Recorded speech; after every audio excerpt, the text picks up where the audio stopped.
how to delete all posts on Facebook page. Hey everyone, welcome back to the channel. If you're looking to clean up your Facebook page and start fresh, you're in the right place. Today I'll show you how to quickly and effortlessly delete all your Facebook posts in just a few simple steps. First, open up your Facebook app and then go to the menu icon on the bottom right of your screen, and there scroll down, tap on settings and privacy. Scroll down and tap on activity log.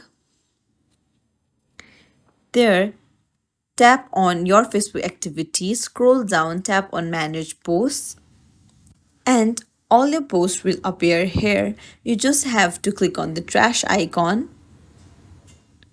and then all your posts will be deleted. And that's it.